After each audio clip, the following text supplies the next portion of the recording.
Éternel Dieu, notre Père, comme nous l'avons interprété, nous voulons te suivre partout où tu nous conduis. Nous voudrions mieux apprendre à te connaître, afin que cette gloire que tu nous révèles jour après jour, qu'elle puisse vraiment nous transformer et que nous puissions l'apprécier.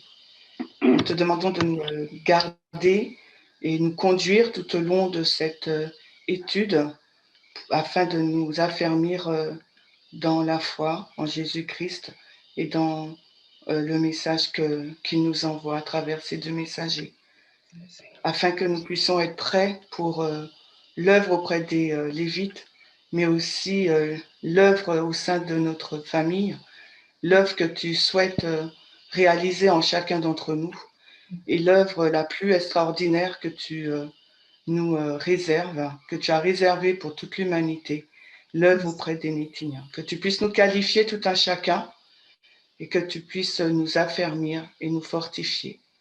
Au nom de Jésus, nous t'avons prié. Amen. Alors, je vous salue tous, tous ceux que je n'ai pas pu saluer ce matin. Bonjour à tous. Est-ce que vous voyez bien le tableau ? Oui, voilà. Donc, alors, aujourd'hui, ce qu'on va faire, c'est, je vous ai mis le plan là qu'on va faire ce matin et cet après-midi. Donc, on va travailler, on va faire en fin de compte un exercice en méthodologie. Dolly, ce matin, nous a un peu déjà entraînés. On va faire un exercice en méthodologie et on va se focaliser essentiellement 90% sur une citation qui est écrite au tableau. Là, c'est Message choisi, volume 2, à la page 432.3. Pour ceux qui étaient présents lors de la veillée de prière du 27 février, le moment d'exhortation et d'encouragement, j'ai déjà commencé à présenter cette citation, mais on n'a pas eu le temps vraiment d'entrer dans le détail. Donc là, ce qu'on va faire aujourd'hui, c'est qu'on va vraiment essayer d'avancer pas à pas sur cette citation pour faire cet exercice du cri de minuit. Comment nous lisons? Comment lis-tu? Donc, on va essayer ensemble de vraiment faire donc mettre en pratique donc notre méthodologie pour qu'on arrive à comprendre ce qu'Ellen White est en train de nous dire. D'accord? Est-ce que c'est clair pour tout le monde? Oui. Ce qu'on va faire. Oui? Oui. Non? Oui. Alors, ce que j'aurais souhaité, si possible, c'est que nous puissions être interactifs. Donc, vous me connaissez, il n'y a pas de mystère. Moi, je vais vous interroger si vous ne répondez pas. Pourquoi? Parce que nous voulons tous être sur Zoom, nous voulons tous avoir des moments d'études ensemble. Donc, le samedi, c'est le moment d'avoir ces études et d'échanger entre nous. Donc, comme vous le voyez au tableau, si possible, que nous puissions avoir des réponses courtes et concises. Si vous faites des réponses trop longues, moi, je sais que ça ne sera pas bon. Donc, je vais vous couper. Donc, ne le prenez pas en mal. D'accord? Donc, je vais vous dire le plan qu'on va faire. Donc, on va prendre le danger de perdre l'esprit du message, qui est tiré d'une citation qui se trouve dans la section 9 du Message choisi, volume 2. Notre focalisation sera sur cette citation-là, Message choisi, volume 2, page 432.3, d'accord, qui se trouve dans la section 9, qui est au chapitre 48. Et par rapport à cette citation et par rapport à cette section 9 aussi, nous allons placer le contexte de la section 9 au niveau de la ligne interne et au niveau de la ligne externe pour avoir une vision sans rentrer en profondeur. On va juste les placer. Ensuite, où ça va nous prendre un peu plus de temps, on va identifier l'histoire de cette citation Message choisi, volume 2, 432.3, au niveau de la structure. On va voir qu'est-ce qu'on entend par structure. Mais sur deux niveaux. au niveau de la ligne interne et au niveau de la ligne externe. On va expliquer pourquoi on va regarder cette citation sur ces deux angles. D'accord? Pourquoi notre méthodologie nous demande de faire cela quand on prend quelque chose, quand on étudie quelque chose. Ensuite, j'espère qu'on aura le temps d'arriver au moins jusqu'au point 3, je pense. On va placer sur la ligne cette citation, d'accord, dans un niveau progressif, dans une lecture progressive, mais aussi, on sait qu'il faut la placer aussi dans son contexte littéral, mais aussi il faudra la placer dans notre histoire, puisque nous, maintenant, on ne vit plus dans l'époque d'Ellen White, nous vivons en 2021. Donc, il faut qu'on comprenne ce qu'Ellen White était en train de dire dans sa dispensation, mais comment cela s'applique pour nous aujourd'hui. Vous êtes d'accord? Puisqu'on dit on fait du littéral et ensuite on va dans le spirituel. C'est ça la règle. Okay? Donc, on ne peut pas rester à l'époque d'Ellen White. Donc, ensuite, on va la mettre à un niveau fractal, puisque nous sommes la génération des prêtres, de la prêtrise, et nous savons que c'est une ligne fractale dans la ligne générale.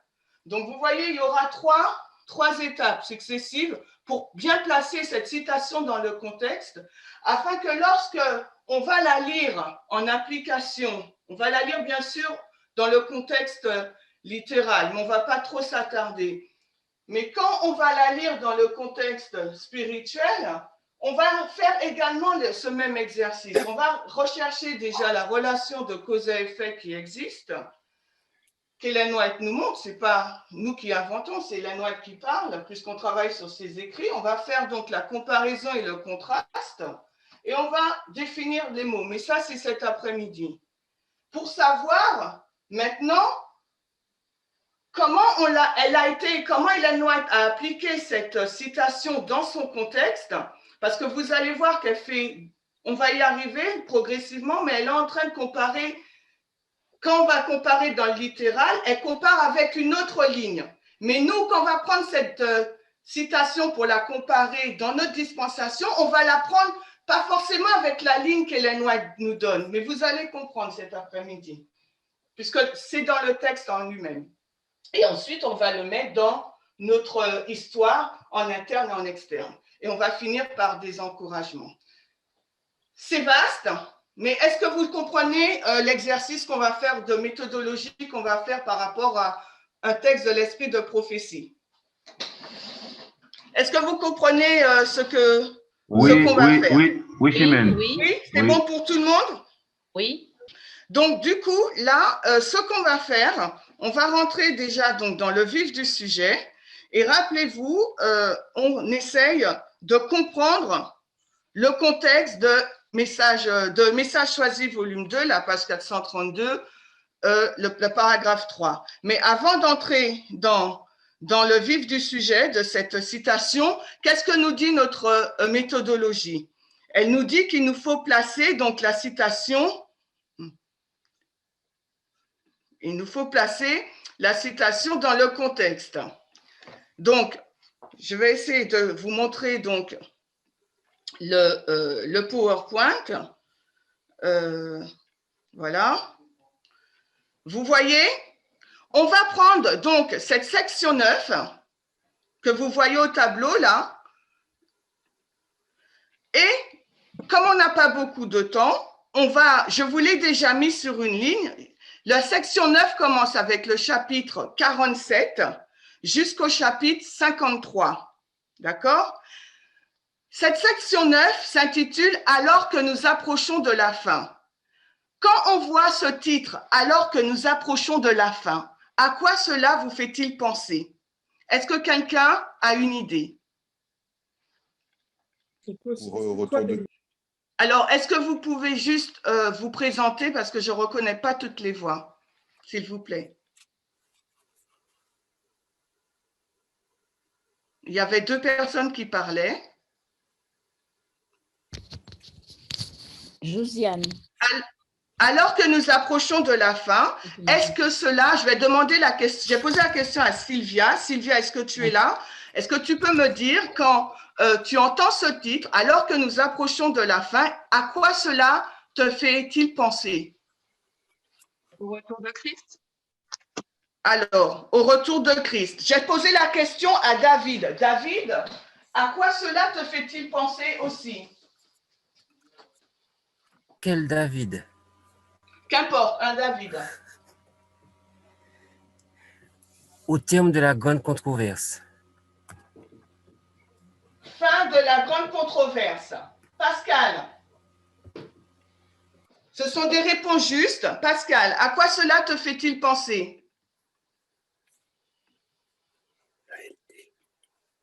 Pascal est là? Donc, si Pascal n'est pas là, Jean-Marie, à quoi ça te fait penser? À l'approche de la fin. On est dans la section 9. Si vous pouvez répondre vite, ça sera intéressant. Alors, si Jean-Marie n'est pas là, je vais demander à Michael. Michael, est-ce que tu peux me répondre? Oui. Vas-y, Michael. Non, vas-y, Jean-Marie, vas-y. Donc, je dirais, en fait, on peut penser aussi à la fin du temps de grâce. Alors, toi, tu penses FTG. D'accord. Donc, maintenant, je vous remets le graphique, la frise chronologique par rapport à cette section 9. Dites-moi ce que vous voulez. On va revenir à vos réponses dans un instant. Qu'est-ce que vous voyez par rapport aux différents titres? Le chapitre 47 nous s'appelle « Se préparer pour la crise finale » et a été écrit en 1891. Le chapitre 48, « Besoin d'une œuvre de purification » a été écrit en 1886. 49, « Un nom et peuple distinct » écrit en 1902-1903. Chapitre 50, « Les piliers de notre foi » écrit en 1890. Loyal ou déloyal entre 1993 et 1907, le chapitre 52, l'Église triomphante en 1902-1910 et les derniers messages de la conférence générale en 1913. Quand vous voyez sur cette frise les 2, 4, 6, 7 chapitres qui composent la section 9, à quoi cela vous fait-il penser? Alors, par rapport aux dates, par rapport à l'ordre, par rapport au nom, au titre. Je vous écoute. Natacha. Est-ce que Natacha est là? Oui, ce qu'on peut voir, c'est que déjà, ils ne sont pas dans un ordre croissant en termes de date. Ils sont dans un ordre croissant en termes de date. Non, ils sont pas dans un ordre croissant en termes de date. Alors, c'est pas chronologique, on va dire, d'accord? Exactement. Ok. Est-ce que Marilène est là?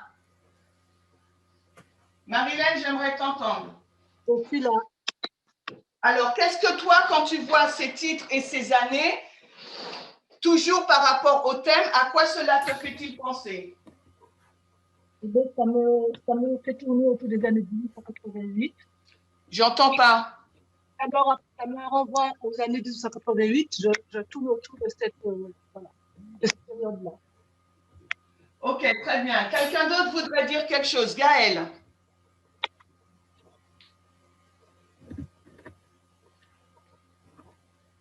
Gaëlle, est-ce que tu aurais une pensée? Ben moi, d'emblée, ça m'avait fait penser, j'avais placé donc cette date entre 63 et 88. Donc, Super.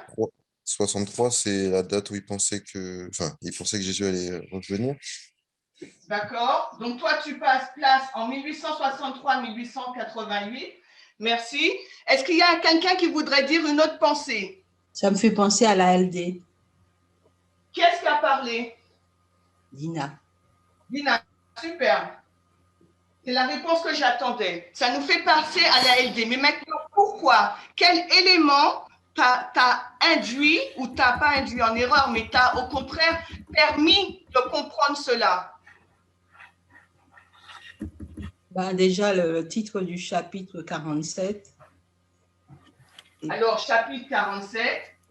Ensuite, est-ce qu'il y a un autre élément? La date 1888. La date? Non, 1886. Oui. Le chapitre 47, c'est 1891. Oui, oui. Alors, est-ce que c'est la date qui t'a permis de comprendre cela? Oui, oui, la date. Ou est-ce juste le titre? Le titre et la date autour. OK, donc titre et date. Très bien. OK. Ce que je vais vous dire, c'est que toutes les réponses sont correctes. Mais avec ces réponses-là, dans quelle ligne vous vous situez? Alors, peut-être que vous n'allez pas comprendre ma question tout de suite, elle est peut-être un peu trop vague, trop vaste, je vais vous dire. Donc, quand on regarde au titre, parce que Dina nous fait nous focaliser sur le premier chapitre, se préparer pour la crise finale, d'accord? Elle nous parle de ce chapitre-là, mais elle nous dit que la préparation de la crise finale lui a permis de comprendre qu'il s'agit de la loi du dimanche. Pourquoi? Et c'est ça qu'il faut comprendre. Pourquoi? Est-ce que quelqu'un a une idée? Qu'est-ce que la grande controverse? Dans quoi la LD fait partie de la grande controverse? Vous êtes d'accord? Chimène, moi, je pense à propos de la LD à 1850. C'est le point de vue, là, sur ta ligne, on dirait. Je n'ai pas 1850, c'est le chapitre 1850, placement des chapitres de la section 9. Ah, d'accord. Là, nous sommes on va situer, alors, comme tu parles de 1850, nous allons situer le chapitre. Mais la question que je vous pose, pour bien situer, la LD fait partie de la grande controverse. Et un autre terme, Dina, que l'inspiration nous emploie pour pouvoir parler de cette LD, c'est la crise finale. C'est pour ça que ton esprit a été vers la LD. D'accord? Est-ce que vous êtes d'accord avec moi? C'est quelque chose dont vous êtes familier. Oui. Quelqu'un a dit, alors que nous nous approchons de la fin, quand on dit qu'on approche de la fin, on approche de quoi? De quelle fin il s'agit? La FTG. Qui est-ce qui dit FTG? Louisette. Luisette, pourquoi tu penses à FTG? Parce que je pense que c'est pas le retour du Christ qu'il est parlé, puisque si on parle de code de loi du dimanche juste avant, ça ne peut pas être le retour du Christ. Dans quoi nous sommes? Dans quel? Alors, je retiens ta réponse. Tu as dit FTG, c'est une réponse qui avait déjà été donnée. Mais dans la grande controverse, quand on parle de crise, on identifie la LD. Et dans la grande controverse, quand on parle de fin de la grande controverse, l'inspiration nous donne 3 balises spécifiques. Quelles sont-elles? Qu'est-ce qui peut répondre? Shusheng, quelles sont les 3 dernières balises spécifiques données par la grande controverse, dans la grande controverse, la tragédie des siècles, par rapport à la fin de la grande controverse? Vas-y. La LD. La LD. Alors, la LD par rapport à ces 3 balises, c'est la première, la deuxième ou la troisième? C'est la première dans l'ordre. C'est la première. Minuit, c'est le minuit. Minuit, c'est le minuit. Après la FTG. Johanna, quelle est donc la deuxième balise? Charles, est-ce que tu peux mettre en silence les micros, s'il te plaît? Chuchen nous donne la première balise. Est-ce que tout le monde est d'accord avec ça? Les 3 dernières balises que l'inspiration nous donne pour marquer la fin de la grande controverse commencent par la LD et qu'elle nomme crise aussi. OK?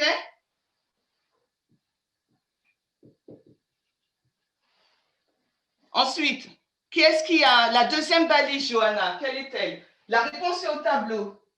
FTG. FTG, merci. Et la troisième balise, Doriane, quelle est-elle? Doriane, je ne t'entends pas, tu peux parler plus fort? La seconde venue, retour de Christ. Merci, seconde venue. Donc, pour marquer la fin de la grande controverse, l'inspiration nous donne ces 3 dernières balises. Donc, quand on va placer maintenant le chapitre 47 se préparer pour la crise, où allons-nous le mettre? Est-ce qu'on va le mettre dans cette période qui commence de la loi du dimanche et suivante ou avant? Comment vous allez le placer? Alors, je vais poser la question à qui? Tu peux répéter la Qui peut question, répondre? Simone, tu peux répéter la question? Je répète, le chapitre 47, où allons-nous le placer? Qui s'intitule « Se préparer pour la crise finale ». Nous avons vu que l'inspiration nous donne 3 dernières balises pour marquer la fin de la grande controverse. La LD, FTG, seconde venue. Maintenant, Ellen White commence la section 9 qui s'intitule « Alors que nous approchons de la fin ». Le chapitre 47 se nomme « Se préparer pour la crise finale ». Nous avons identifié que la crise finale est un autre terme, je ne vous ai pas montré la preuve scripturaire, mais c'est un autre terme pour mentionner la loi du dimanche, ok? Donc maintenant, le titre de ce chapitre, se préparer pour la crise finale, où allons-nous le placer, avant ou après? Avant. Avant. Qui parle? Gaël, avant. On parle de Gaël, ok. se préparer. Pourquoi? Parce que par rapport, merci. Le terme que tu as repéré, c'est préparer. Puisque quand la loi du dimanche arrive, on doit être prêt. D'accord? C'est pas à ce moment-là qu'on va se préparer. C'est ça ta logique, Gaël? Tout à fait. OK. Donc maintenant, le titre de cette présentation, c'est le danger de perdre l'esprit du message. OK? Vous me suivez jusqu'ici? Et cette citation, elle est prise donc dans le chapitre 47. OK? Donc, ça veut dire que ce qu'Ellen White est en train de dire dans le chapitre 47 qu'on a placé avant la loi du dimanche, c'est un état, c'est une condition dans laquelle le peuple de Dieu se trouve. Est-ce que vous suivez le raisonnement? Oui. Oui. Oui. Tout le monde suit le raisonnement? Ou il faut que je répète? Si je parle trop vite, dites-le moi, parce que j'ai tendance à parler vite. Répète. Voilà, donc je vais répéter. Nous sommes dans la section 9 de Messages choisis, volume 2, et nous essayons de placer la citation, le titre de notre étude, le danger de perdre l'esprit du message, dans la ligne à l'époque d'Ellen White, pour pouvoir faire par la suite une application pour notre temps. D'accord? Donc, ça veut dire que quand Ellen White ouvre la section 9 avec le chapitre 47, se préparer pour la crise finale, nous avons identifié que cette crise finale, c'est la loi du dimanche. Là, d'accord? Mais son titre, c'est pas être prêt pour la loi du dimanche. Elle nous dit se préparer pour la loi du dimanche. Donc, du coup, nous avons placé le chapitre 47 avant la crise, avant la LD. Mais dans ce chapitre 47, c'est dans ce chapitre qu'elle est en train de nous dire que le peuple de Dieu, l'Église, se trouve dans le danger de perdre l'esprit du message. Donc, par conséquent, comme cette citation se trouve dans le chapitre avant la crise, ça veut dire que cette citation, le danger de perdre l'esprit du message, on le place aussi avant la LD, c'est la condition dans laquelle l'Église de Dieu se trouve. Est-ce que vous êtes d'accord avec cette logique? Oui. Je vous écoute. Oui. Si quelqu'un n'est pas d'accord, vous me le dites. Et vous m'expliquez l'erreur en méthodologie surtout. Là, elle dit perdre de l'esprit du message. OK. Donc, c'est la condition, et ça, on va lire ce qu'elle dit. Elle dit que c'est un danger. Je demande à quelqu'un de lire, s'il vous plaît. Frères et sœurs, je vous appelle en tant qu'adventiste du 7e jour à être tout ce que ce nom signifie. Il y a danger de s'écarter de l'esprit du message. OK. Donc, en anglais, le terme, c'est soit de dévier de l'esprit du message ou bien perdre l'esprit du message, s'éloigner, s'écarter de l'esprit du message. Est-ce que vous êtes d'accord que tous ces titres, tous ces termes, tous ces verbes sont des synonymes? Oui. Oui. Oui. Oui, oui. OK. Donc, le danger dans lequel le peuple de Dieu se trouve, quel est-il? Écarté de l'esprit du message. De s'écarter de l'esprit du message, de sortir, dévier de l'esprit du message. Donc maintenant, ce qu'on va faire, nous, maintenant, on va regarder cette citation en lien avec le 432.3. On va la mettre, comme notre méthodologie nous le demande, dans la ligne interne et dans la ligne externe pour comprendre la dynamique qui se passe dans ces deux lignes. Je sais qu'il y a des personnes qui ont du mal avec la ligne externe, d'accord? Mais j'aimerais rappeler un point. Je ne vous ai pas mis la citation, mais vous pouvez la noter si vous voulez. C'est Premiers Écrits, page 381.5. Non, pas Premiers Écrits, excusez-moi. Prophètes et Rois, 381.5. Hélène White rappelle que la prophétie, c'est aussi l'histoire des nations. D'accord? Ce n'est pas seulement l'histoire de l'Église, mais l'Église, elle ne vit pas en dehors des nations. Nous, on vit en France, on vit en France. On est l'Église de Dieu. Les États-Unis, on sait que notre attention est focalisée sur les États-Unis. Donc, les adventistes aux États-Unis vivent dans un pays. Donc, c'est une nation. Donc, et l'histoire de la nation impacte directement le peuple de Dieu. Vous êtes d'accord ou pas? Oui, oui. Parce que les lois que la nation va promulguer vont avoir un impact direct sur le peuple de Dieu. Et un autre point que je ne vais pas m'attarder dessus, hein, mais un autre point aussi que je voulais vous dire, c'est que pour ceux qui sont dans le message depuis des années 2008-2010, c'est quelque chose que l'on disait depuis longtemps. Quand la loi du dimanche va arriver, Dieu va juger à la fois l'Église, mais la nation aussi. Donc, ce n'est pas quelque chose de nouveau de regarder à la ligne externe. C'est vrai que c'est avec l'arrivée du cri de minuit qu'on s'est vraiment focalisé dessus en profondeur, mais c'est déjà quelque chose qu'on avait compris même au sein de l'adventisme. Donc, il n'y a rien de nouveau. Donc, ne vous sentez pas mal à l'aise quand on regarde l'histoire des nations, puisque l'inspiration nous dit dans Prophètes et Rois 381.5, dans l'histoire des nations, l'étudiant de la parole de Dieu peut voir l'accomplissement littéral de la prophétie divine. D'accord? Donc, nous devons regarder l'histoire des nations. Et dans une autre citation, Hélène White elle dit que très peu des disciples de Dieu se préoccupent de l'histoire des nations. Et par rapport à cette indifférence, ils ne pourront pas savoir où ils sont et ils seront perdus. Vous voyez ce que je veux vous dire? Donc, l'histoire externe est aussi importante que l'histoire interne.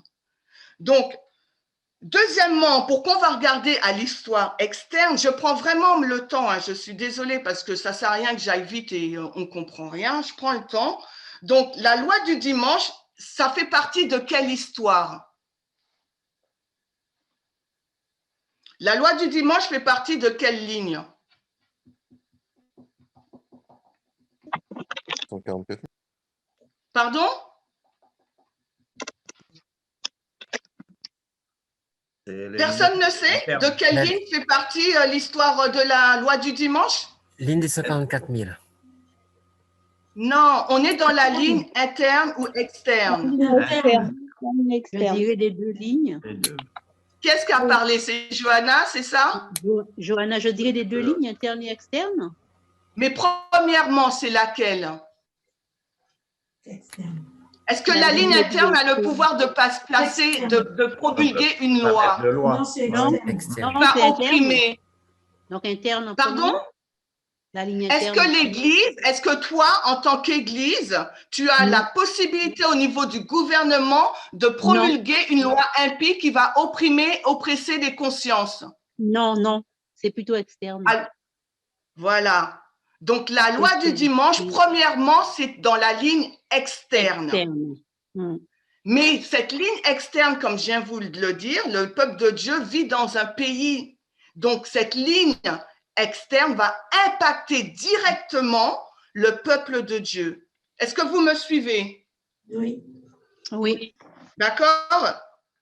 Donc, c'est pour ça que quand Ellen White, elle nous dit, elle intitule, je reprends le chapitre 47, se préparer pour la crise finale, qu'on a identifié comme étant la loi du dimanche, et qu'elle nous dit par la suite que dans cette période-là, avant la loi du dimanche, le peuple de Dieu est en danger de s'écarter de l'esprit du message. Donc, on est obligé de regarder à la ligne à la fois interne et externe. Est-ce que vous comprenez ce qu'on est en train de faire? Oui. Oui. Bon, parfait. Donc, ce qui signifie que pour nous, l'exercice sera pas si compliqué que ça, puisque maintenant, le message est devenu, avec cette structure, beaucoup plus facile pour nous à comprendre et à nous situer. D'accord? Donc, on va y aller, on va essayer de comprendre pourquoi le peuple de Dieu est en danger, d'accord? Avant la crise de la loi du dimanche, et pourquoi il est sur le point de perdre l'esprit du message. Qu'est-ce qui se passe au sein du peuple de Dieu? D'accord? Et il faut qu'on comprenne la situation externe. Donc maintenant, il y a un autre point qu'il faut qu'on comprenne avant qu'on aille dans les structures. Qu'est-ce que Ellen White nous dit par rapport à la loi du dimanche? Est-ce que la loi du dimanche... Oui, merci. Est-ce que la loi du dimanche va arriver d'un coup comme ça? En fait, elle dit qu'il faut Est-ce que la loi du dimanche va arriver d'un coup comme ça? Qu'est-ce qu'elle dit qui doit avoir lieu avant? Elle dit que la loi du dimanche doit être agitée, le sujet doit être agité avant ça. OK, donc c'est Hélène qui a parlé là? Oui?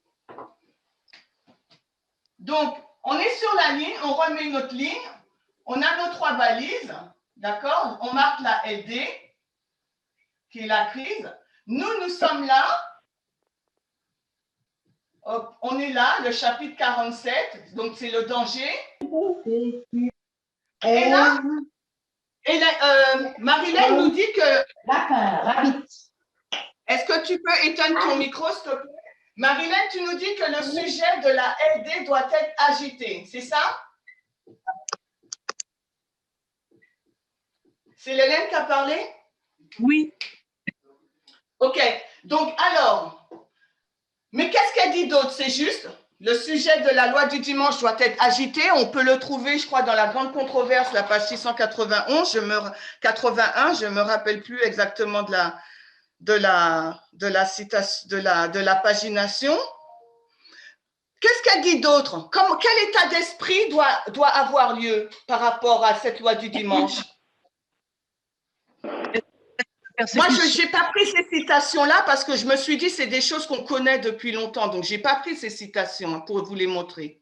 De tolérance et de persécution. David, vas-y, tu commençais? C'est la même chose que Marilyn a dit que j'allais dire. Oui, mais je n'ai pas entendu. Si tu peux répéter, c'est un état d'intolérance et de persécution. Voilà. Elle nous dit là qu'il y a un état d'intolérance et de persécution. Donc, qu'est-ce que cela veut dire pour nous dans notre contexte à l'étude? Qu'est-ce que cela veut dire?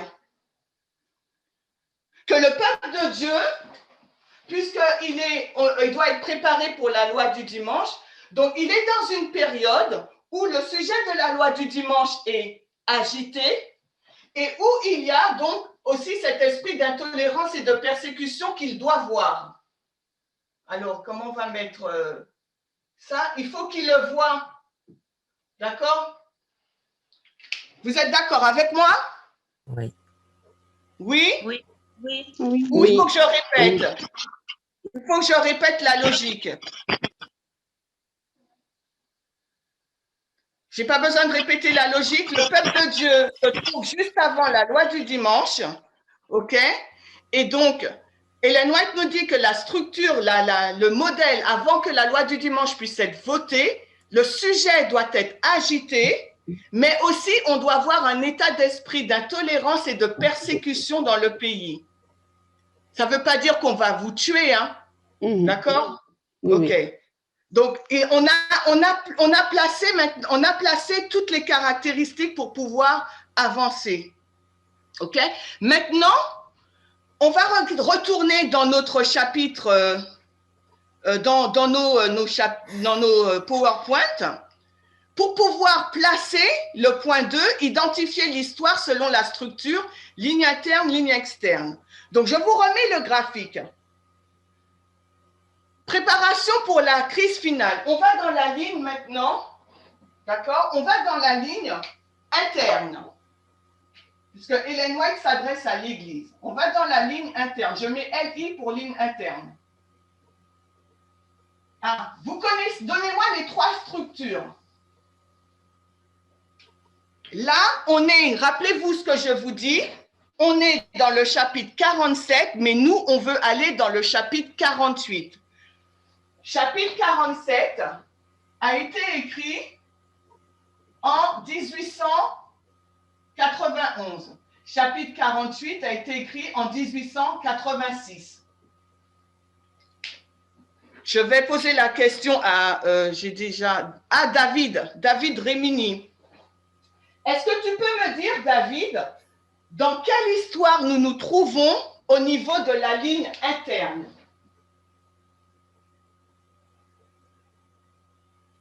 Est-ce que David Rémini est là? Oui, je suis là. Merci, David. Alors, dans le chapitre 47-48 a été écrit en 1891 et 86. Est-ce que tu peux me dire dans quelle histoire de l'histoire de l'Israël moderne nous nous trouvons? 1888. OK. Et ça représente quelle histoire? Est-ce que quelqu'un, merci de ta réponse, est-ce que quelqu'un peut me donner les trois histoires, la structure de la ligne de l'Israël moderne? Donc, maintenant, c'est très simple parce qu'on sait comment se situer. On peut la lire, cette histoire qui commence en 1798 et qui finit à la seconde venue. On peut la lire d'une façon progressive. Et là, nous, on va se dire, nous, on est en 2021. Donc, on est dans l'histoire de l'Israël moderne, d'accord? Mais qui a commencé en 1798 et qui se finit au second retour. Et là, nous nous situons là, d'accord? Mais on peut aussi la lire différemment, cette histoire. Sylvia, dis-moi. Ah, on ne voit pas le tableau, Maurice m'a dit. Donc, Sylvia, dis-moi comment on peut la lire, cette histoire. Si on la lit pas l'histoire progressive de 1798 qui marque sa date de début pour nous amener au retour de Christ, et nous, on est là en 2021, comment pouvons-nous lire aussi cette histoire, Sylvia? J'entends pas? La lire ligne sur ligne?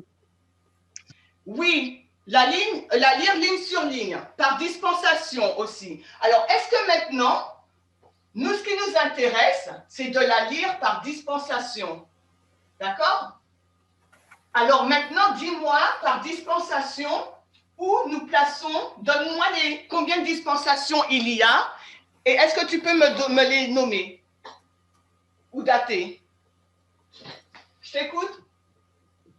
Alors, moi, si je comprends ce que tu veux, j'aurais donné la première de 1798 à 1863. OK, merci. Je demanderai à quelqu'un d'autre de me donner la deuxième. Et attends, tu peux me dire c'est laquelle celle-là?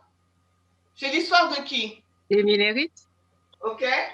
Est-ce que quelqu'un peut me donner la deuxième histoire? Qui est-ce que je peux, à qui est-ce que je peux demander? Je ne vois pas les... Dolly, est-ce que Dolly est là? David et Dolly. Faites-nous entendre votre voix. Oui. La deuxième histoire.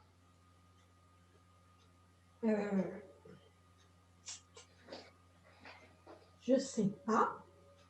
Tu sais pas? Ton mari non plus, c'est pas? C'est l'histoire de 1888. Ouais, oui, qu'est-ce qu'a parlé? Amanda. Mais je ne comprenais pas la question. Super, Amanda. L'histoire de 1888. Et la troisième, ça serait laquelle, Dolly, d'après toi?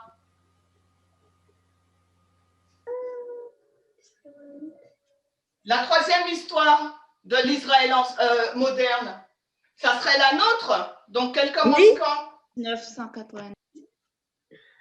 1989. Voilà, donc c'est l'histoire des 144 000. Donc maintenant, est-ce que quelqu'un peut me placer la section 9 du livre Message choisi? Dans quelle histoire sommes-nous?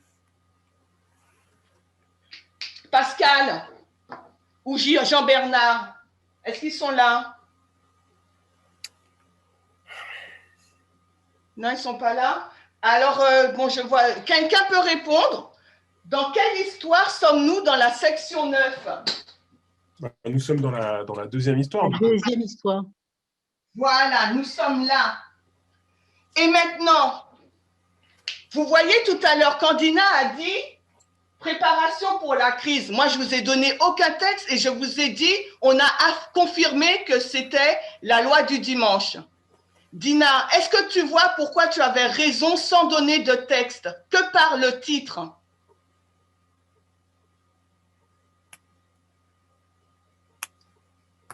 Dina. Je suis un petit peu perdue.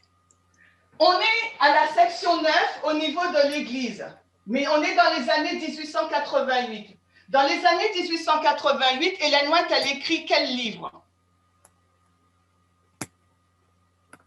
Elle écrit le livre de la grande controverse. Et le livre de la grande controverse, où elle nous donne les 3 dernières balises qu'on a vues, LD, FTG, seconde venue, parle de quelle histoire par rapport à la crise? Elle nous parle de l'histoire de la LD. Et la question, sabbat versus dimanche. Est-ce que tu suis? Oui. Est-ce que tout le monde suit? Oui. Oui. Donc, même si on n'a pas donné de texte biblique ou bien esprit de prophétie, de l'inspiration, parce que là, on n'est même pas encore rentré dans le texte en lui-même, par le titre, par l'année, en mettant dans la structure, on comprend dans quelle histoire on est. Et c'est ce que je veux vous montrer. Notre méthodologie, elle est puissante parce que même en mettant les choses dans leur contexte, en interne et en externe, on comprend déjà toute une panoplie de l'environnement. Et c'est ce que je veux que vous voyez, sans entrer déjà dans le texte. Alors, imaginez qu'on va rentrer dans le texte, le déluge d'informations qu'on aura. Est-ce que vous me suivez? Oui. Oui. Il faut le dire parce que là, c'est un exercice en méthodologie qu'on fait et c'est l'occasion, si vous ne comprenez pas, c'est l'occasion qui vous est donnée, qui nous est donnée, si on ne comprend pas, de pouvoir poser les questions. Moi, qu'importe si je n'ai pas fini l'étude, il y a la newsletter. Vous voyez ce que je veux dire? Moi, ce qui m'importe, c'est qu'ensemble, on avance et qu'on construise et qu'on comprenne pour que quand vous lisez vous tout seul, vous pouvez le refaire. Parce que ce n'est pas évident. Ensemble, c'est facile, mais tout seul, ce n'est pas évident. En fait, ce que je comprends, Chimène, c'est qu'en fait, avant d'analyser, de rentrer dans l'analyse même du texte, on pose le cadre. C'est-à-dire qu'en regardant tout à fait. La date, en regardant le titre, tout ça. C'est ce que je comprends, moi. Tout à fait. Tout à fait. Et surtout après, une fois que tu as fait ça, tu te mets dans la structure de la ligne interne D'accord? Et dans la structure de la ligne externe. Voilà. Ça va te donner énormément d'informations. Donc maintenant, on va faire la structure de la ligne externe. OK? Donc, alors attendez, parce que moi, je n'ai pas les noms là. Qui veut me donner la structure de la ligne externe? Et je vois Esther. C'est qui Esther? Je ne sais pas c'est qui. Esther, est-ce que tu peux? Je vois Esther C. Est-ce que tu connais ou j'interroge quelqu'un d'autre? Chimène, quand tu parles de ligne externe, en fait, tu parles de quoi? Du protestantisme? Alors justement, Michael, justement, c'est fait exprès. C'est fait exprès. D'accord, ok. Donc, je ne te pose pas la question à toi. La ligne externe, dans cette histoire-là, donc on a vu que nous sommes dans la deuxième histoire, dans la ligne interne, donc de l'alpha de l'Israël moderne, ok? Dans la deuxième histoire. Maintenant, on regarde dans l'externe. Pourquoi on regarde dans l'externe? Parce qu'on a vu depuis le début que la loi du dimanche, c'est une histoire externe. Mais après, qui est-ce qui passe la loi du dimanche? Donc là, je t'aide un peu, Esther. Qu'est-ce que l'esprit de prophétie nous dit? Qui seront les acteurs qui vont pousser pour faire voter cette loi du dimanche? Le protestantisme. Oui, alors qui est-ce qui a parlé? C'est Esther ou quelqu'un d'autre? Raymond. Pardon, c'est Raymond? Raymond Govindin, c'est ça? Merci Raymond. Donc c'est la ligne du protestantisme. Alors je te tiens, continue ta pensée. Est-ce que tu es en mesure de me dire le protestantisme apostat? Est-ce que tu es en mesure de me dire la structure des trois lignes? La structure de la ligne du protestantisme apostat. Combien d'histoires il y aura? Comment on la découpe, cette ligne? En trois histoires. En trois histoires. Pardon? Échec, succès. Alors, là, tu nous donnes un autre élément. Donc, est-ce que tu peux le mettre dans la ligne interne aussi? L'histoire échec, succès? Ouais. Bien sûr. OK, donc on met échec. Est-ce qu'on peut s'approcher de toi, Chimène, du tableau? Échec, succès. Oui, Maurice, c'est bon? Donc, alors, je vais changer de caméra, c'est pour ça. Alors, attendez. Échec, succès. Donc, mais David, tu ne m'as pas donné les périodes. Je veux te les donner si tu veux. Mais je ne sais pas si les autres suivent, alors donc j'aurais aimé... Bon. Alors non, parle pour toi avant, donne-moi juste une période et après on verra, j'interrogerai les autres, d'accord? Vas-y. Alors la première période... La première période... 1863 à 1900. Ok. 1863 à 1900. On n'est toujours Qui pas... peut me donner la troisième? On n'est toujours pas avec toi, hein, Chimène. L'écran, il n'est pas... Hein. Oui. Ben, moi, tu vois le tableau, là, puisque moi, je le vois. Ouais, on voit. Hein. Non. Il est tout petit. Alors, attendez, je vais... Voilà, il faut épingler. C'est bon, c'est bon. Excuse-moi. C'est bon, là, c'est bon. Donc, la deuxième, qui peut me donner la deuxième? Michael, vas-y. 1940. 1940, 50, tout dépend. On dit plutôt fin. Bon, ok, je laisse 40. Fin, alors je mets fin 1840 et ouais, 1950 à peu près. 1950, ouais. Fin, on met fin, ok, ça marche. Ensuite, la troisième période, ça commence quand? Toujours moi ou quelqu'un d'autre? 1979 à... LD. Je mets LD. Okay? Donc maintenant, il nous a donné un élément intéressant, David. Il nous a dit échec, succès. Regardez, qu'est-ce que vous voyez? Et la loi, elle nous dit, le chapitre 47 et 48 à l'étude se passe au niveau de l'Église dans les années 1891 et 1886. Ces années, nous les avons prises et nous les avons placées dans la deuxième histoire d'échec de l'Église, de l'histoire de l'Israël moderne. Donc, de l'Église, on l'a mis que c'est dans les années 1888. OK? Qu'en est-il du protestantisme apostat? Est-ce que nous sommes aussi dans la deuxième histoire d'échec? Non. Où nous nous situons? Non.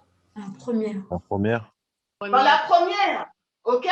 Donc, ça veut dire que là, l'interne, la ligne de l'Israël moderne et la ligne du protestantisme apostat, les histoires sont décalées. D'accord? Là, on est dans la deuxième histoire, alors que là, on est dans la première histoire. Donc, ça sera qu'on va dire, donc, la première tentative pour pouvoir passer la loi du dimanche dans l'histoire du protestantisme, qui est une période qui part de 1863 à 1900. Mais cette première histoire du protestantisme, elle va impacter non pas la première histoire de l'Église, de l'Israël moderne, cette première histoire du protestantisme apostat va impacter la deuxième histoire de l'Israël moderne. Mais comme vous pouvez le voir, le point commun, c'est quoi dans ces deux histoires? Est-ce que la LD va passer? Non. Non. Non, pourquoi? Qu'est-ce qui te laisse à penser que la LD n'est pas passée? Ne va pas passer? Dans notre structure, quel élément qui nous permet de le savoir? Parce que c'est un échec. Éric, la semaine dernière, nous a parlé de cette histoire en détail, parce que c'est la ligne d'échec. Et aujourd'hui, nous sommes là aussi, si nous réfléchissons. S'il y avait la loi du dimanche, s'était passée dans les années 88, est-ce que nous serions là? Non. Ben non. Non. Vous voyez, donc on est dans deux histoires d'échecs. La ligne de la loi du dimanche n'est pas passée.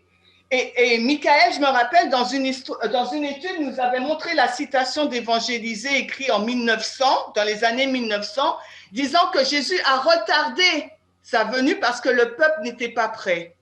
D'accord? Si quelqu'un peut la mettre sur le chat, c'était dans, je crois, Évangélisée 694, je ne sais pas si c'est la pagination française ou anglaise que je vous donne.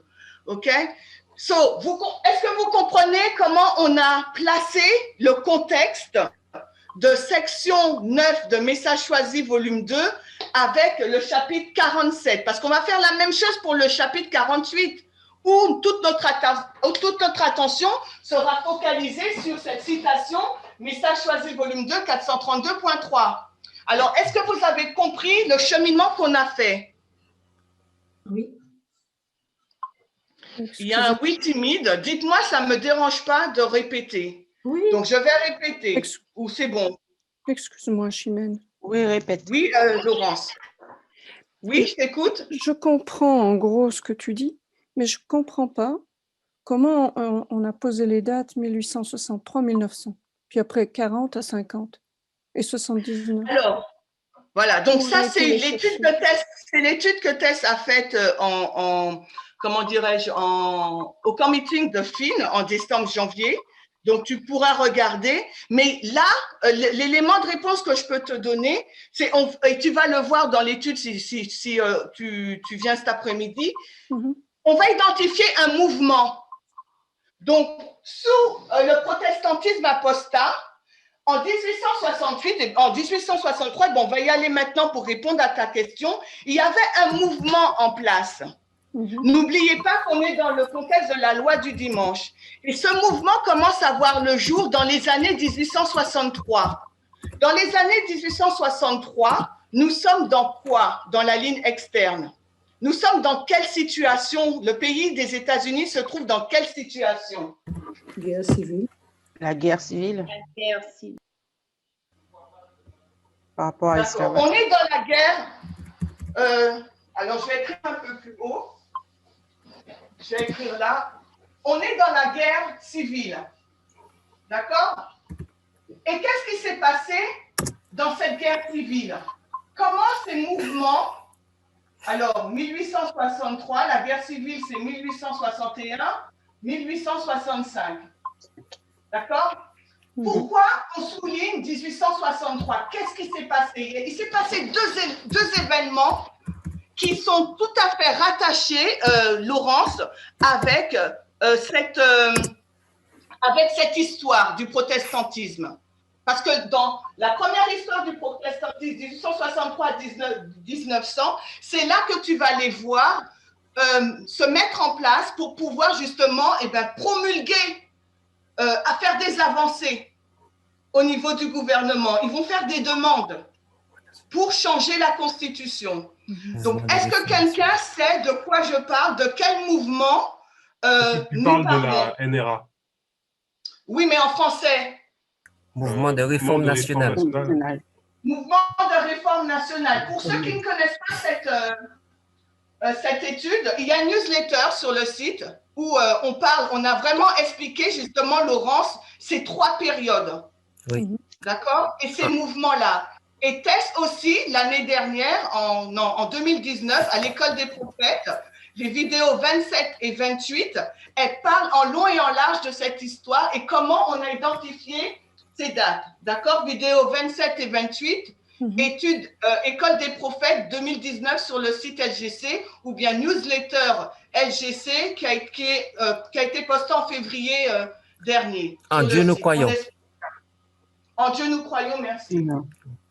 Mouvement de réforme nationale. Alors, c'est quoi ce mouvement de réforme nationale? Est-ce que quelqu'un peut me dire en deux mots, c'est quoi? Il y a un mouvement de réforme, c'est le national s'accorde avec réforme ou un mouvement, je ne sais plus. Pascal, Michel, bon. Avec réforme. Avec réforme, donc, alors, qu'est-ce qui s'est passé? C'est qui ce mouvement de réforme nationale? Qu'est-ce qu'il a fait? En fait, c'est un mouvement qui cherche à unir tout simplement l'Église et l'État, et qui veut en fait faire en sorte que l'Amérique soit dans la Constitution, que l'Amérique soit déclarée comme une nation chrétienne. Donc, ils vont tout faire pour unir l'Église et l'État et faire en sorte que l'État puisse prendre des décisions qui vont à l'encontre de la religion, qui vont dans le sens de la religion protestante. OK. Donc, amender la Constitution de sorte que les États-Unis deviennent une nation chrétienne. Et à l'époque, ils précisaient bien protestante. D'accord? Laurence, est-ce que tu comprends jusque-là? Oui. Pour dire un peu plus, ce mouvement était composé de 11 dénominations chrétiennes. D'accord? Et elles ont voulu, premièrement, en 1863, tu ne les vois pas forcément vouloir déjà amender la Constitution pour faire que la nation soit chrétienne. Mais par contre, elles vont faire quelque chose au niveau de la guerre civile. Qu'est-ce qu'elles vont faire? Je fais une digression juste pour Laurent et ceux qui ne connaissent pas cette histoire. Qu'est-ce qu'ils vont faire? Là, on est avec Abraham Lincoln. Qu'est-ce qu'ils vont faire au niveau du Congrès? Qu'est-ce qu'ils vont demander? In God we trust. On est dans l'histoire de En Dieu nous croyons. Qu'est-ce qu'ils vont demander? Une identité chrétienne de la Constitution? Non, pas encore. Pas encore. Ils vont demander que la phrase donc En Dieu nous croyons soit, alors je crois que c'est la devise, soit la devise des États-Unis. Voilà, donc ils vont demander que cette phrase En Dieu nous croyons soit sur l'argent, sur les dollars. Je ne dis pas dollars, mais c'était les pièces de monnaie. Est-ce qu'ils vont obtenir gain de cause? Oui, en 1864. Après là, Laurence, tu vas voir que ce même mouvement-là, dans les années 1956, obtiennent que justement ce soit inscrit, pas dans la Constitution, mais dans les lois. C'est des lois d'État. En Dieu nous croyons. Ce n'est pas encore dans la Constitution, mais c'est des lois d'État qui sont mises en vigueur dans les écoles et tous les bâtiments publics. Et même sur les cartes, les immatriculations de voitures, OK? Donc, c'était juste une digression. Mais ce qu'ils vont faire aussi, en 1863, et ils vont prendre la phrase que Lincoln a prise, « Under God », sous Dieu. Sous Dieu, nous deviendrons une nouvelle nation, juste, etc. Donc, ces deux expressions, c'est ce que tu vas retracer tout au long de cette histoire, mais sous différentes formes. Et comment tu peux résumer ça? Comment tu peux résumer ceci? C'est en disant qu'en fin de compte, ils veulent que la nation soit chrétienne. Les USA soient une nation chrétienne. C'est ce que Michael a dit. Oui. C'est ça leur combat. Et dans ces trois histoires, tu vas pouvoir identifier les éléments forts et tu vas identifier les réussites qu'ils ont eues. D'accord? Tu vas identifier, c'est là qu'ils ont eu vraiment du succès.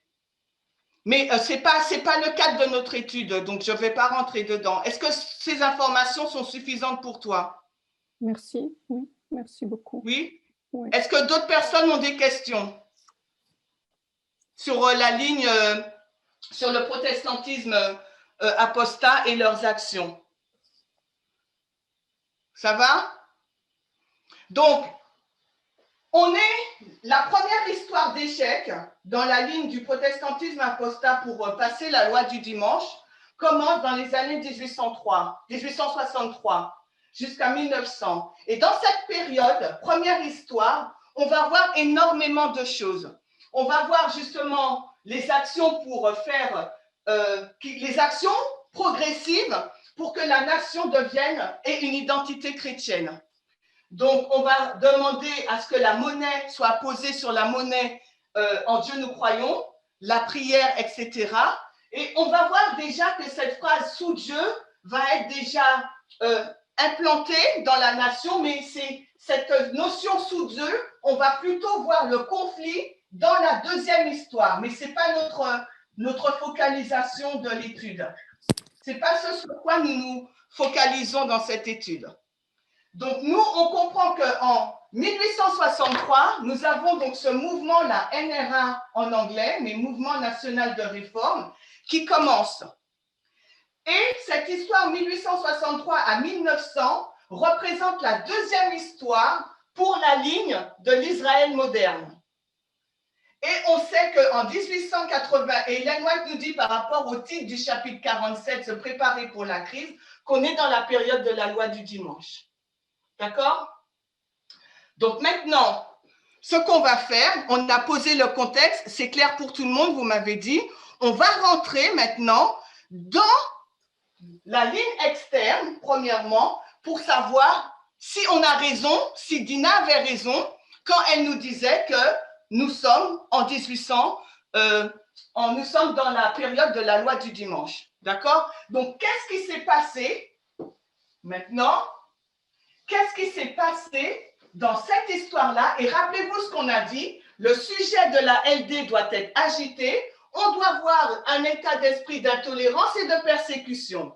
D'accord? Donc, dans la ligne externe, quand on va mettre le passage 47 et 48 dans cette première histoire du protestantisme, à travers les actions de la NRA, du mouvement de réforme nationale, on doit être en mesure de voir le sujet de la loi du dimanche agité, un esprit d'intolérance et de persécution.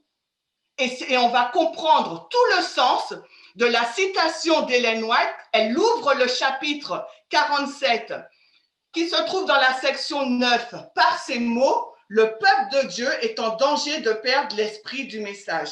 Donc, si elle ouvre ce passage, ce chapitre par cette phrase, c'est que c'est super important. Parce que nous dit notre méthodologie? Là, le titre ou le premier paragraphe nous donne quoi? Qu'est-ce que c'est, Natacha?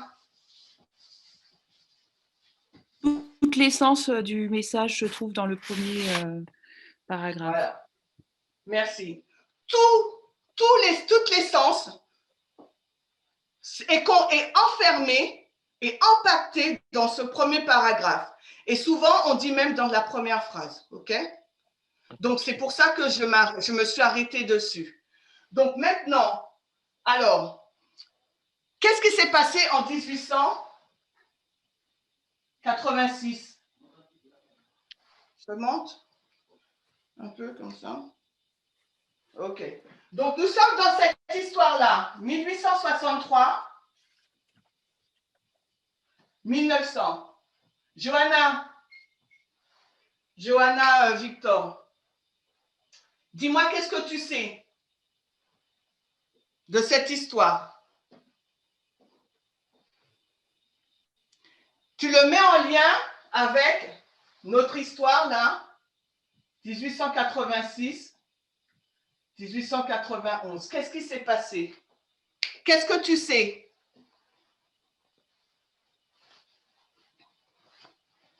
Johanna, tu es là? Oui, en 1863, je sais que c'est la période de la... Je crois que c'est le milieu de la guerre civile américaine. Oui, mais ça, on l'a vu. Et Johanna, je t'interromps, on l'a vu. Maintenant, on se focus.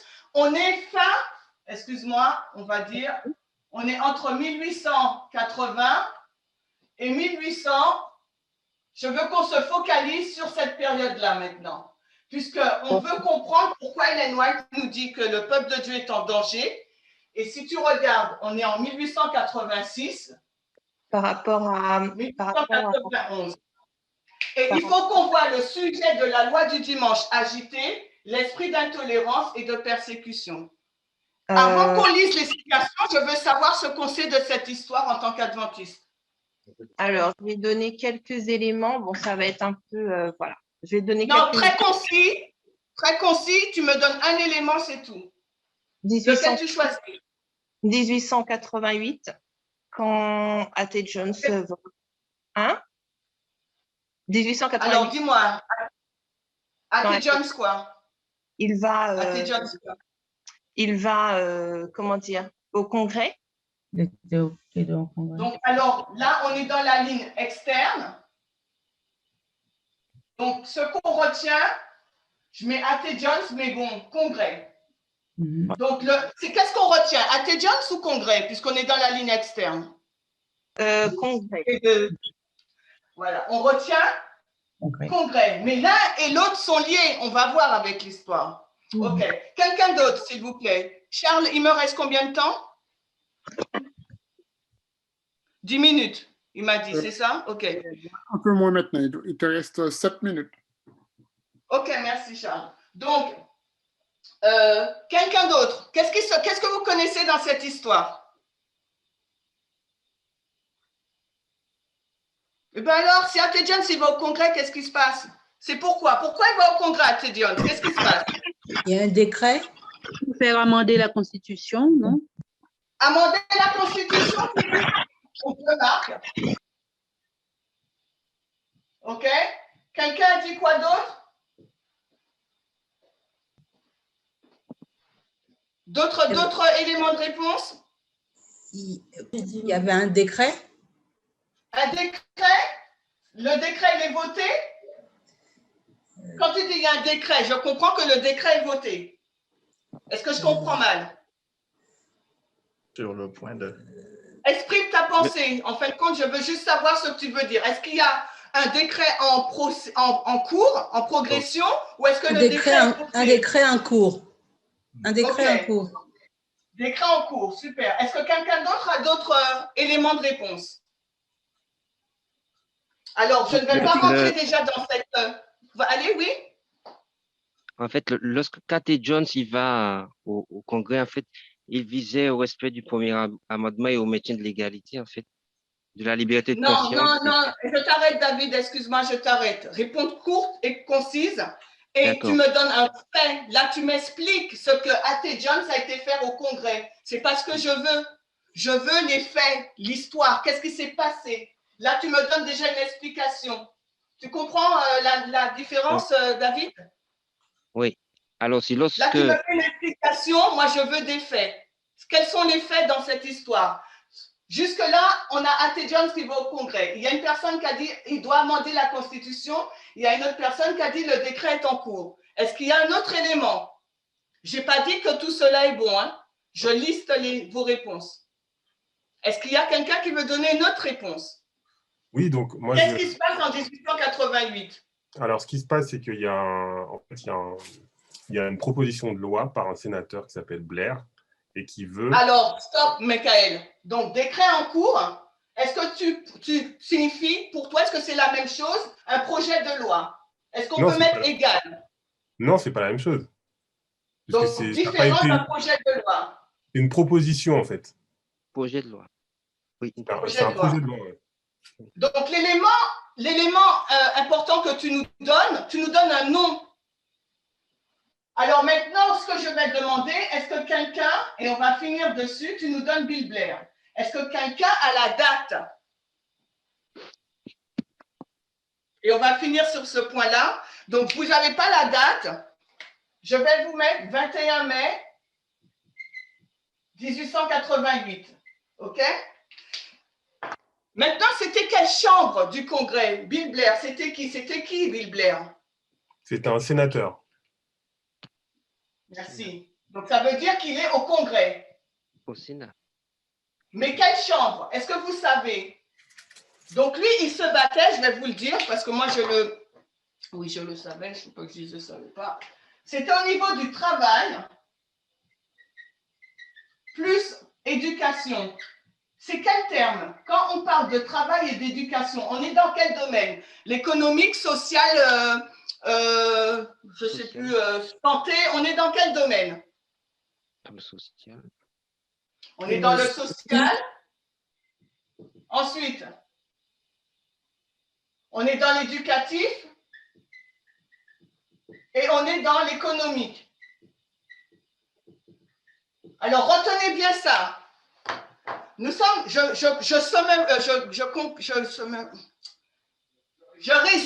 résume ce qu'on a vu jusqu'ici.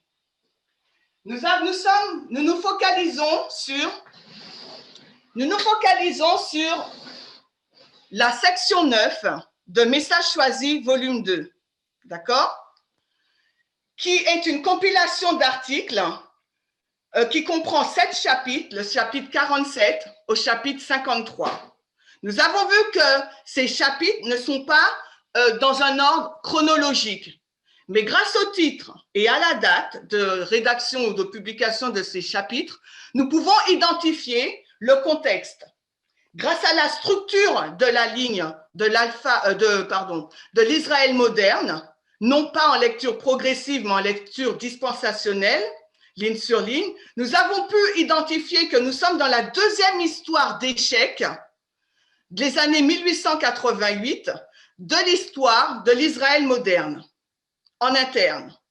Et Ellen White nous dit, notre focalisation sera sur le chapitre, nous nous sommes focalisés sur le chapitre 47, le premier paragraphe où elle dit que le peuple de Dieu est en danger de perdre l'esprit du message, juste avant la loi du dimanche.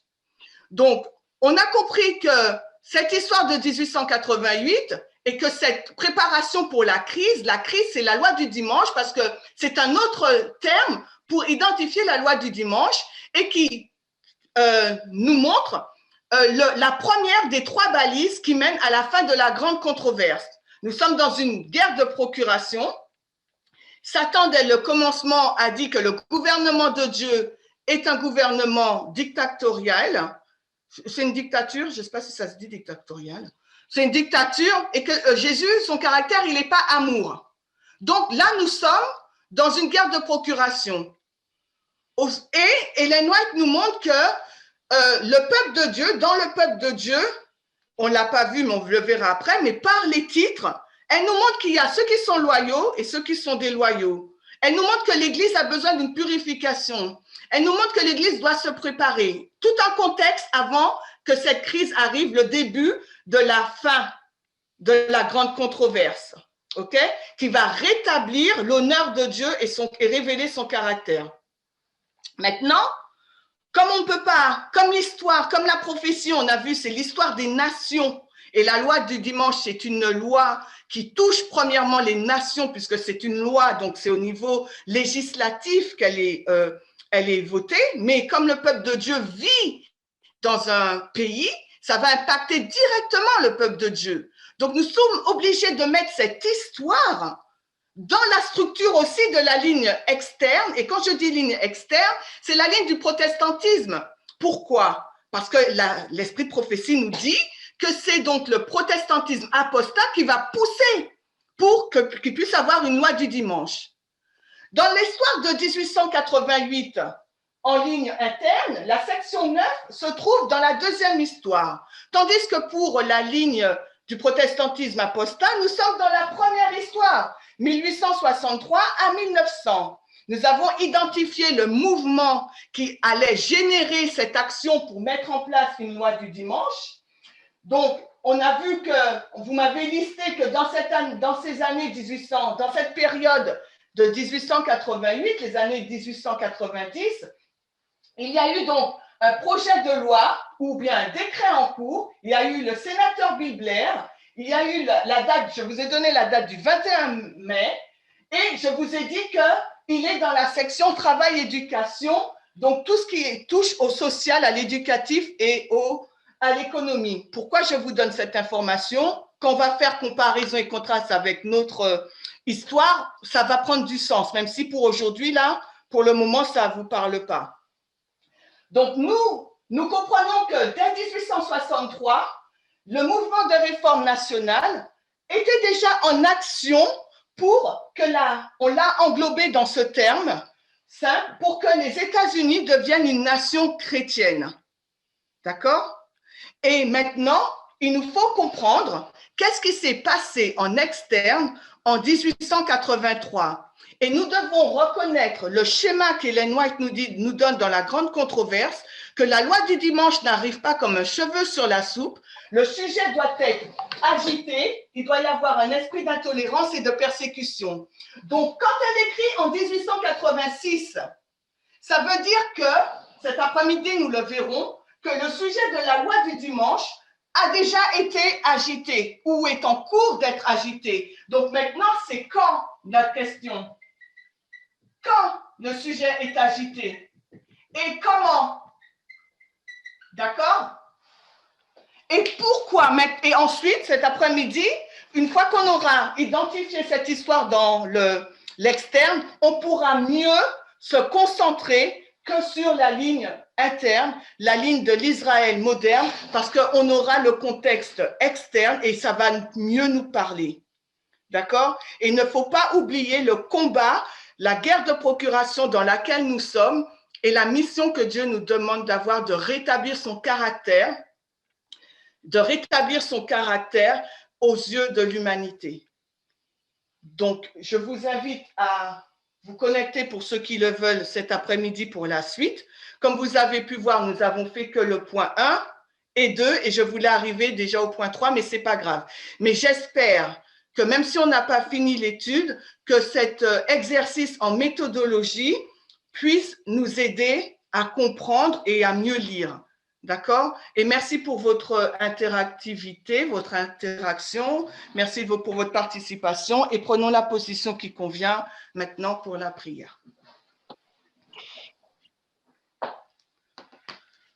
Bon Père Céleste, nous te remercions, Seigneur, pour ces moments d'étude. Nous voyons la beauté, Seigneur, de ta parole, la richesse aussi, la profondeur.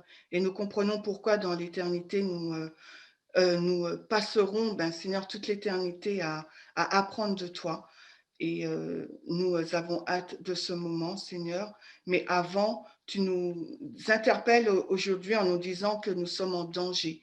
Aide-nous vraiment à comprendre ce danger et à pouvoir nous laisser réformer par ton message afin que nous ne puissions pas perdre notre héritage et notre couronne.